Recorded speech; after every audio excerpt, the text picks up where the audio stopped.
Hello guys, welcome back to the YouTube channel. और आज हमारा डे 20 है और आज की इस वीडियो में हम डिस्कस करने जा रहे हैं द लीप स्टार्टअप। ये बहुत शानदार बुक है, मींस द लीन स्टार्टअप। ये बहुत शानदार बुक है जो कि आपको एक ब्रॉड माइंड देगी। आप प्रॉपर किस तरीके से अपना बिजनेस स्टार्ट कर सकते हो, अपना प्रोडक्ट कैसे क्रिएट कर सकते हो और उसको लाइव मार्केट में कैसे लोगों के पास पहुंचा सकते हो। ठीक है, बस मेरी आपसे एक ही रिक्वेस्ट है कि देखो, अगर आपने मेरी पहले की वीडियो नहीं देखी ना, जो मैंने अभी तक एक्सप्लेन की है डे 19 तक, तो वो आप एक बार जाके देख लेना जैसे ही ये वीडियो खत्म होती है, उसके बाद देख लेना। क्योंकि मैंने उसमें प्रोडक्ट कैसे फॉर्म होता है, प्रोडक्ट फॉर्म करने के लिए एक एंटरप्रेन्योर का माइंडसेट क्या रहता है, फाइनेंशियल एजुकेशन क्या रहता है, हैबिट्स किस तरीके से फॉर्म करनी है, प्रोडक्ट की नीड कैसे समझते हैं, ये सारी बाकी बुक्स में हमने डीप में डिस्कस किया है। जिसकी फास्ट लेन मिलियनर में, द साइड हसल में, ये सारी बुक्स हमने डीप में स्टडी की है और उनमें हमने प्रॉपर पर्टिकुलर फीडबैक निकाला है। और बुक का जो बेस्ट सार रहता है ना, बेस्ट सार को निचोड़ा है, उसके बाद ही प्रॉपर समरी आपको दी है। प्रॉपर आपको एग्जीक्यूशन स्टेप देखो, आप उसमें देखकर आप प्रॉपर एग्जीक्यूट कर सकते हो। जो सार है वो आपको दिया गया है। ठीक है, इस बुक को स्टार्ट करते हैं। इस बुक में हमको मेनली तीन चीज़ों के बारे में बताया कि हम प्रॉपर एक प्रोडक्ट को कैसे बनाते हैं, ठीक है, उसको मार्केट कैसे करते हैं और उसको मेजर करके ग्लोबल लेवल पे कैसे पहुंचा सकते हैं। मतलब पहले लोकल लेवल फिर ग्लोबल लेवल पे कैसे मार्केट करना है, ये तीनों चीज़ों के बारे में बताया है। ठीक है, अपना बिजनेस कैसे क्रिएट कर सकते हैं और उसको कैसे, importance of development learning from the customer feedback, ये भी हमको बहुत अच्छा सीखने को मिलेगा इसमें। ठीक है, तो ये सारी चीजें स्टार्ट करते हैं। ठीक है, चैप्टर फर्स्ट है स्टार्ट। ठीक है, the author introduces the concept of the lean startup, emphasising the need for a scientific approach to creating and managing successful startup. एक सक्सेसफुल स्टार्टअप करने के लिए हमको एक साइंटिफिक अप्रोच अपनानी पड़ेगी। अगर हमारी साइंटिफिक अप्रोच नहीं होगी ना, तो हम कुछ ना कुछ गलती करते रहेंगे। ठीक है, और साइंटिफिक किस बेस पे बोल रहे हैं वो ऑथर, वो मैं आपको आगे बताता हूँ। ठीक है, तो एग्जीक्यूशन स्टेप्स हैं जो फर्स्ट स्टार्टअप की कि हमको पहले स्टार्ट कर देना है। ठीक है, आइडेंटिफाई अ प्रॉब्लम और pain point in the market. ठीक है, ये मैंने पहले भी एक्सप्लेन किया है फर्स्ट लेन मिलियनर में और कहते हैं $100 स्टार्टअप में। इसको मैंने बहुत डीप में स्टार्ट किया, डिटेल में इसको एक्सप्लेन किया है। आइडेंटिफाई अ प्रॉब्लम और pain point in the market, पहले आइडेंटिफाई करो मार्केट में प्रॉब्लम क्या चल रही है, नीड क्या है। Second, develop a hypothesis about a solution to that problem, उस प्रॉब्लम का पर्टिकुलर सॉल्यूशन बनाओ, प्रोडक्ट बनाओ। और then create a build a minimal viable product MVP to test the hypothesis. ये भी मैंने पुरानी वीडियोस में डिटेल में एक्सप्लेन किया है, वो जो कि मैं अब इस वीडियो में आपको नहीं बताऊंगा। ठीक है, एक हमको मिनिमम वैल्यूएबल प्रोडक्ट क्रिएट करना है 99 से लेके 999 तक। एक बार वो प्रोडक्ट क्रिएट हो जाएगा, फिर आपको क्या करना है कि आपकी जो मार्केट में है उसको प्रमोट करना चालू कर देना है। ठीक है, चैप्टर 2 आता है हमारा define, discuss the importance of defining the startup vision and mission and how to create a strategy to achieve it. But देखो, जैसे कि आपने अब स्टार्ट तो कर दिया, आपका स्टार्ट प्रोडक्ट स्टार्ट कर दिया, मिनिमम वायबल प्रोडक्ट आपने इंट्रोड्यूस कर दिया, तो अब आपको ये क्लियर करना पड़ेगा आपका मिशन क्या है और विजन क्या है, पर्टिकुलर प्रोडक्ट से रिलेटेड और पर्टिकुलर आपके स्टार्टअप से रिगार्डिंग।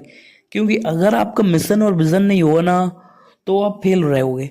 अब भी नहीं, स्टार्टिंग के 2 महीने में फेल नहीं होगे, 3 महीने में नहीं होगे, तो 6 महीने बाद, 1 साल बाद आप ऑटोमेटिकली फेल हो जाओगे, जब तक आपका विजन और मिशन नहीं होगा। ठीक है, विजन और मिशन को डेवलप करने के लिए मैं आपको 3 स्टेप्स देता हूँ। ठीक है, first, define the long term vision and mission of the startup. अब आपको लॉन्ग टर्म विजन डिफाइन करना है कि आपका प्रोडक्ट किस फील्ड में के लोगों की जिंदगी बदलने वाला है।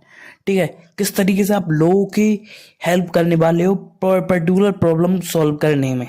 ठीक है, पहला ये लॉन्ग टर्म अप्रोच नहीं। Second, identify the leap of faith assumption behind the business idea. अब आपका किस तरीके का विश्वास है और किस तरीके का बिजनेस आइडिया है जो आपका, उस पर विश्वास रखना है आपको। ठीक है, फेथ। ठीक है, जब तक आपका फेथ रहेगा उस पर, प्रॉपर बिजनेस आइडिया उस पर फेथ रखो और उसको आपके जो स्टार्टअप का कहते हैं स्लोगन है उसमें ऐड कर दो।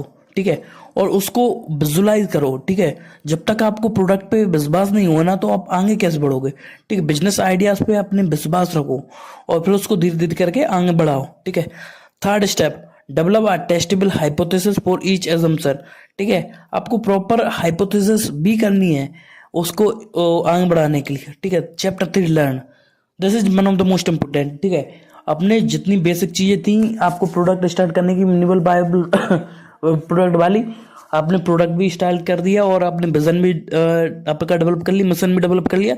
अब क्या होता है कि स्टार्टिंग में स्टार्टअप, जो भी स्टार्टअप्स रहते हैं 3 से 6 महीने, 1 साल, 2 साल प्रॉपर सक्सेसफुल रहते हैं, पर उसके बाद फेल होने लगते हैं। उसके पीछे कारण है कि वो लर्निंग प्रॉपर नहीं कर पाते और वो हमेशा पुरानी जो आदतें हैं, पुरानी जो सोच है, उसी पे एग्जीक्यूट करते रहते हैं। अगर कुछ नया नहीं सीखते तो उसको वो अप्लाई भी नहीं कर पाते। तो ठीक है, focus on the build measure learn feedback loop, ठीक है, ये आपको करना है, ठीक है। कि बुल्ड मेजर, देखो आपने बनाया चीज, उसको नापा और लर्न किया और फीडबैक लो लोगों से। Where startup test their hypothesis, learn from customer feedback. Customer feedback is the most important part to grow your business, ठीक है। जब तक आप कस्टमर की प्रॉब्लम को सॉल्व नहीं करोगे और आगे नहीं बढ़ोगे ना, तब तक कुछ नहीं होने वाला, ठीक है। तो जैसे कि मैंने आपको बताया build a minimal product to test key assumption, ठीक है। जो आपने प्रोडक्ट बनाया उसको, जो आपका प्रोडक्ट है उसका रिजल्ट देखने के लिए आपने एमवीपी तैयार किया। अब एमवीपी तैयार करके आपको, जैसे कि आप पर्टिकुलर उस प्रोडक्ट को सेल भी कर रहे हो और साथ साथ में आपको फीडबैक भी लेते जाना है, आप क्या और इम्प्रूव कर सकते हो जिससे कि बेटर एक्सपीरियंस हो पाएगा आपके कस्टमर का, ठीक है। जब तक आपका कस्टमर का बेटर एक्सपीरियंस नहीं होता जाएगा ना, तो आपका जो कस्टमर का फीडबैक है, समझ रहे ना। अगर आप सोचते हो कि यार मेरी चीज तो बेस्ट है, लोग ही गलत हैं, तो उस तरीके से सोचते जाओगे ना, तो आप अगले 1 साल में खत्म हो जाओगे। Second, measure the result and gather feedback. अब जिस तरीके की चीजें चल रही हैं उस तरीके का, जिस तरीके की चीजें चल रही ना, उस तरीके की चीजों को मेजर करो। जब तक देखो, if you can measure you can improve, if you can not measure you can not improve. जब तक आप नापोगे नहीं तब तक आगे नहीं बढ़ोगे। Because if you can measure then you can जज योर एक्यूरेसी और जज यू कैन यू इम्प्रूव। जब तक आप आपकी गलती को मानोगे नहीं, ठीक है, तब तक आगे बढ़ोगे नहीं, ठीक है। अब आपने गलती मान ली, सीख ली, नाप तोड़ ली, पर अब आपको क्या इम्प्रूव करना है वो देखना है। Third, learn from the feedback and adjust the product और स्ट्रेटजी अकॉर्डिंगली, ठीक है। आपके फीडबैक से सीखो और आगे बढ़ो, ठीक है। और यही रहता है ये चैप्टर 3 तक। अब चैप्टर 4 आता है experiment, introduce the concept of validate learning through iterative experimentation and adaptation, ठीक। जब तक आपको इंट्रोड्यूस, एक आपको कॉन्सेप्ट करना है कि जो भी आपके क्लाइंट है मिनिमम वायबल प्रोडक्ट यूज कर रहे हैं प्रॉपर, जैसे कि मैंने बताया कि एक्सपेरिमेंट करो और उन लोगों को भी जो आप प्रोडक्ट सेल कर रहे हो ना, उसको इंस्पायर करो। जैसे कि जो भी लर्निंग है वो आप अपनी डेली लाइफ में अप्लाई करें। अगर आपका कोई कोर्स है तो वो चीज़ों को अप्लाई करें और तभी आप उनको रिजल्ट मिलेगा, ठीक है। लोग क्या करते हैं, ज़्यादातर आधी चीज़ों को अप्लाई करते हैं, आधी चीज़ों को छोड़ देते हैं। तो प्रॉपर आप उनको कंसल्ट करो कि आपको पूरी चीज़ें अप्लाई करनी, ठीक है, एक्सपेरिमेंट करनी बोलो लाइफ में। तो जैसे जैसे एक्सपेरिमेंट करते जाएंगे और बेस्ट बेस्ट चीज़ें आप इंप्रूव करते जाओगे आपके बिजनेस में भी और पर्टिकुलर लाइफ में भी, ठीक है। 3 एग्जीक्यूशन स्टेप देता हूँ। Design experiment to test hypothesis, आपको प्रॉपर एक एक्सपेरिमेंट तैयार करना है जो भी आपकी हाइपोथेसिस, जो भी आपका प्रोडक्ट है उसको अप्लाई करने के लिए, ठीक है। Use split testing and other methods to gather data, ठीक है। स्प्लिट टेस्टिंग मतलब बांटो। जैसे कि अगर आपके पास प्रॉपर 10 या 12 दोस्त हैं, आप प्रोडक्ट लॉन्च करने से पहले अगर आप प्रॉपर आपका आइडिया या फिर आप नए लोगों से इंट्रोड्यूस करना चाहते हो आपके कस्टमर से, तो पहले आप आपके दोस्तों पे एक्सपेरिमेंट करो कि उसका क्या इफेक्ट पड़ेगा।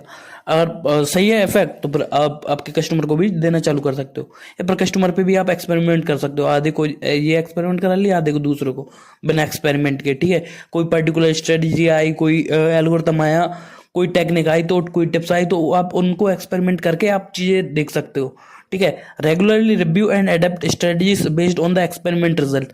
अब जो एक्सपेरिमेंट का रिजल्ट आया ना, उसको प्रॉपर स्ट्रेटजीज को बेस करना कि क्या क्या अप्लाई किया था, क्या से क्या रिजल्ट आया और उसको कैसे अडेप्ट कर सकते हैं हम हमारी स्ट्रेटजीज को नए कस्टमर के साथ, ठीक है। Leap, discuss the concept of pivot, changing strategy without changing vision and the preserve, ठीक है, staying on the current course decision, ठीक है। समझो इस बात को, देखो आपको जो आपका स्टार्टअप का आइडिया है उसको रखे रहना है, ठीक है। अब आपकी एक स्ट्रेटजी काम नहीं कर रही है, समझ लो उस चीज को, ठीक है। सोशल मीडिया पे जैसे कि हमारा क्या रहता है कि अब सोशल मीडिया पे प्रॉपर हम वर्क कर रहे हैं, एक स्ट्रेटजी वर्क नहीं कर रही तो हम दूसरी स्ट्रेटजी वर्क करते हैं, ठीक है, और एक पर्टिकुलर प्रॉब्लम, मैथ प्रॉब्लम का एक तरीके से सवाल का आंसर नहीं आ रहा है, तो हम ट्राई करते हैं कि दूसरी तरीके से उसका आंसर लाया जाए। ठीक है, हमको देखो कॉन्सेप्ट क्या है कि 2 और 2 4 होते हैं, आपको भी पता है। 3+1 भी 4 होता है। ठीक है, 1+3 भी 4 होता है। तो उस तरीके से आपको चीजें देखनी पड़ेंगी। ठीक है, आपका रिजल्ट, आपका विजन कंप्लीट होना चाहिए। जो आपका विजन है ना, वो पर्टिकुलर प्रॉब्लम सॉल्व होनी चाहिए। आप स्ट्रेटजी दूसरी भी तरीके से भी जा सकते हो, जैसे कि पर्टिकुलर आपको एक डेस्टिनेशन पे जाना है, तो समझो मुंबई जाना है, आप एरोप्लेन से जा सकते हो। ठीक है, आप बाइक से भी जा सकते हो, उसमें आपको खुद को ड्राइव करना पड़ेगा। बस से भी जा सकते हो, समझ रहे हो ना, पर्टिकुलर कार से भी जा सकते हो। बट ये आपको देखना है कि अगर बाइक से ना जाके आप किसी कहते हैं कार से जा रहे हो, एरोप्लेन से जा रहे हो, ठीक है, वो आपको देखना पड़ेगा कि आपका मिशन और विजन चेंज नहीं होना चाहिए। बाकी जो भी स्ट्रेटजी है वो बदलती रहेंगी। ठीक है, तो इसके लिए आपको क्या करना है, assess the result of experiment and decide whether to pivot और प्रिजर्व। आपको निकलना है या रखना है उस एक्सपेरिमेंट के रिजल्ट आने के बाद। और अच्छा रिजल्ट आया तो रखो, रखे रहो। और मंदा मतलब थोड़ा गंदा रिजल्ट आया तो उसको छोड़ो। ठीक है, pivot when data suggest a change and strategies in necessary. छोड़ो तभी तब आपका डाटा सजेस्ट कर रहा है कि आप गलत वे में कर रहे हो चीजों को। ठीक है, preserve when result align with expectation.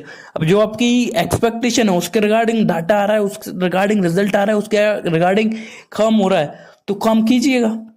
ठीक है, सिक्स्थ टेस्ट, एक्सपेरिमेंट कर लिया हमने, लीप कर लिया, मतलब जो चीजें काम कर रही हैं उसके रिगार्डिंग हमने किया, और स्ट्रेटजीज बदली भी जब हमको जरूरत पड़ी। ठीक है, सिक्स्थ आता है पॉइंट हमारा, emphasise the important of testing assumption systematically and continuously. ठीक है, अब आपको इसके लिए थोड़ा समझना पड़ेगा, थोड़ा डीप में जाना पड़ेगा। Develop a hypothesis testing plan. देखो आपका जैसे कि प्लान ऑफ एक्शन रहता है ना। ठीक है, अब जो आपका आइडिया है ना, जैसे कि अब नए नए आइडियाज आ रहे हैं, आपका बिजनेस बढ़ रहा है, नए नए लोगों के पास आ रहे हो। ठीक है, आपकी एक स्ट्रेटजी मध्य प्रदेश में काम कर रही है ऑडियंस को टारगेट करने के लिए। ठीक है, वही बंगाल में आपकी स्ट्रेटजी काम नहीं करेगी, क्योंकि वहाँ का लैंग्वेज, कल्चर सब कुछ डिफरेंट है।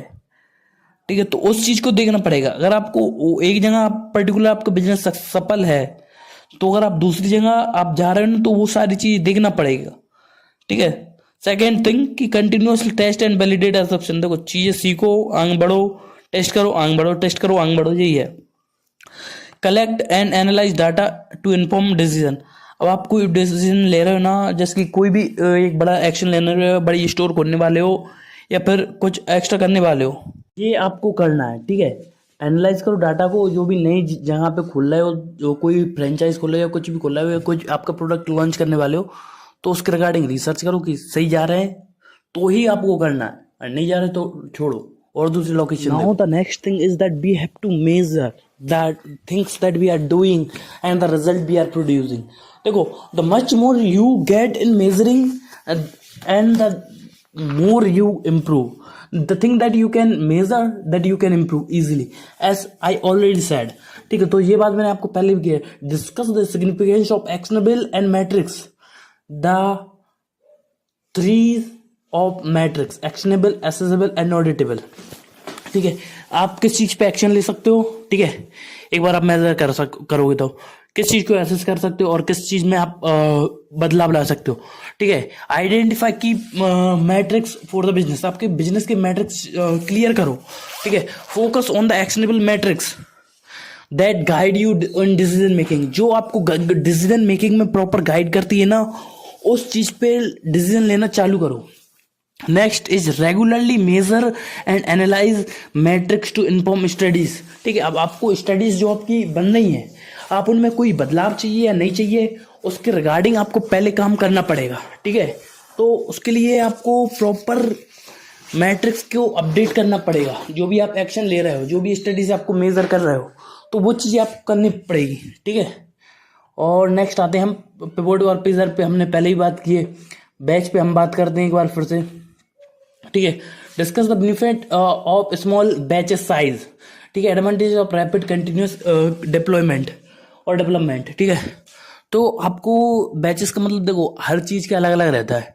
ठीक है, अगर प्रोडक्ट इंडस्ट्री में हो, आप प्रॉपर एक फिजिकल प्रोडक्ट क्रिएट कर रहे हो, तो आपको बैचेस क्रिएट करना पड़ेगा, छोटे छोटे बैचेस, 100 के क्रिएट कर सकते हो, 1000 के क्रिएट कर सकते हो, जो जिस भी में आपको कंफर्टेबल फील करे, हल्का भी रहे और प्रॉपर आप उस पर चीज़ों को मेजर भी कर पाओ। ठीक है। नेक्स्ट कि हमको उसको मेजर करना है। अगर आप प्रोडक्ट इंडस्ट्री में हो तो आपको प्रॉपर मॉड्यूल बनाने पड़ेंगे कोर्सेज के, आप किस मॉड्यूल में क्या सिखाने वाले हो। ठीक है, ये समझना पड़ेगा। Chapter 10 grow. Grow is the most and ultimate thing for this thing, मतलब समझ रहे हो ना, इस चीज का अल्टीमेट गोल क्या है हमारे स्टार्टअप स्टार्ट करने का, कि हमको ग्रो करना है और बिजनेस को एक्सपेंड करना है। ठीक है। Explore strategies for scaling startup after achieving product and market fit. ठीक है, आपको अब ये पता चलेगा कि आपका जो प्रोडक्ट है मार्केट में फिट है। ठीक है, बेस्ट थिंग है, जो आपको एक्सपेरिमेंट करके फीडबैक से भी आपने सीखा। ठीक है, अब आपको पता चल गया कि आपका मार्केट में जो प्रोडक्ट है वो बेस्ट है। ठीक है, आपको फ्यूचर में भी फीडबैक लेने, बट अब टाइम आ चुका है आपके प्रोडक्ट को बिजनेस ग्रो करने का। ठीक है, अब आपको क्या करना है, आपको दो चीजें ही करना है। आपको focus on customer acquisition and retention. अब आपका नेक्स्ट स्टेप क्या है कि आपको कस्टमर को लाना है, जितने कस्टमर एक्वायर कर सको, जितने कस्टमर एक्वायर करो, मार्केटिंग से करो और प्रमोशन से करो, वो बहुत तरीके के प्रमोशन रहते हैं, इन्फ्लुएंसर प्रमोशन चालू करो, एडवर्टाइजमेंट करना चालू करो, गूगल एड्स चालू करो। ठीक है, फिजिकल लोकल में सेल्स एग्जीक्यूटिव लगाओ, उस तरीके से सेल्स करना चालू करो, कोल्ड कॉलिंग करना चालू करो अगर आपका बिजनेस है। ठीक है, कोल्ड कॉलिंग के ऊपर मैं आपको एक बहुत डिटेल में वीडियो बनाऊंगा, बट आपको एक छोटा सा आइडिया दे देता हूँ। Cold calling one of the best way to market your product और सेल योर प्रोडक्ट। वो क्यों है, क्योंकि देखो अगर आप ईमेल भेज रहे हो ना, आप लाख लोगों को ईमेल भेज रहे हो ना, उसमें से रिप्लाई ये मान के चलिए मुश्किल से 5000, तो मैंने आपको बहुत बजान बोल दिया, 1000 लोगों का रिप्लाई आ सकता है। वहीं आप कोल्ड कॉलिंग कर रहे हो ना, अगर आप 100 लोगों को जेन्युइन जो आपको लीड्स आई हैं 100 लोगों को कर रहे हो ना, तो आप उसमें से 10 प्रोडक्ट निकाल सकते हो। कोल्ड कॉलिंग का ये इफेक्ट रहता है, और ये मैं मेरे बिजनेस के लिए भी करता हूँ। ठीक है, डिजिटल मार्केटिंग के लिए मैं यही सेम फॉर्मूला अपनाता हूँ और उसमें अच्छे रुपए निकालता हूँ। ठीक है, डिजिटल मार्केटिंग के बाद आते हैं हम सेकंड बिजनेस की लीड जनरेशन के रिगार्डिंग दूसरी कंपनियों के लिए। ठीक है, तो उनके लिए भी सेम फॉर्मूला अपनाता हूँ मैं कोल्ड कॉलिंग का, जो बैकएंड कोल्ड कॉलिंग रहती है। तो ये चीजें बहुत ब्रॉड माइंड में आपको देखोगे ना तो बहुत ज्यादा इफेक्ट करती हैं। आपको प्रॉपर एक स्क्रिप्ट बनानी पड़ेगी कोल्ड कॉलिंग के लिए। ठीक है, जो आपको हेल्प करेगी कस्टमर एक्वायर करने में और रिटेंशन में। आपको इसलिए इस तरीके से फोकस करना है कि कस्टमर के साथ एक लॉन्ग टर्म अप्रोच में आपको रिलेशनशिप बनाना है, जो कि आपके साथ एक फैमिली टाइप बन जाए। ठीक है, एक बार आप कस्टमर की केयर करो तो फिर ऑटोमेटिकली कस्टमर आपसे ही प्रोडक्ट लेगा और किसी से नहीं लेगा। Next, implement strategies for scaling the business while maintaining a lean and agile approach। ठीक है, अब आपको आपकी मिशन और विजन तो क्लियर है कि आपको आपके बिजनेस को आगे बढ़ाना है। ठीक है, पर उसके साथ साथ भी आपको स्केलिंग करनी, बड़े लेवल पे आपके प्रोडक्ट को सेल करना है, और उसके साथ साथ जो आप कर रहे हो वो चीजों को तो करना ही है। करंट अप्रोच को आपको नहीं भूलना है। अगर आप ऑफलाइन में मार्केट को प्रोडक्ट को प्रमोट कर रहे हो, ठीक है, बढ़िया है, आप ऑफलाइन में अच्छी तरीके से लोगों को तक पहुंच रहे हो, वो बड़ी बात है। बट अब आपकी टाइम आती है, आपकी बात आती है कि अगर आप ऑनलाइन जाकर रील्स, इंस्टाग्राम या फिर आप यूट्यूब पे जाके अच्छा ऑडियंस गैदर कर सकते हो तो जाओ, भूलो मत। बट आप ऑनलाइन जाकर अपनी ऑफलाइन बिजनेस को भूल गए ना तो फिर दिक्कत आई। तो ऑफलाइन पे भी उतनी ही नजर रखनी है और फिर उसको एक्स्ट्रा टाइम बच रहा है ना, उसमें आपको ऑनलाइन जाना है। ठीक है, तो दोस्तों आज की book summary the lean startup इतना ही। आप सबसे मिलते हैं अगली वीडियो में, डे 21 पे अगली बुक डिस्कस करेंगे। अगर आप कोई बुक सजेस्ट करना चाहते हो तो कीजिए। आप सबसे मिलते हैं अगली वीडियो में, तब तक के लिए अलविदा, जय हिंद, वंदे मातरम।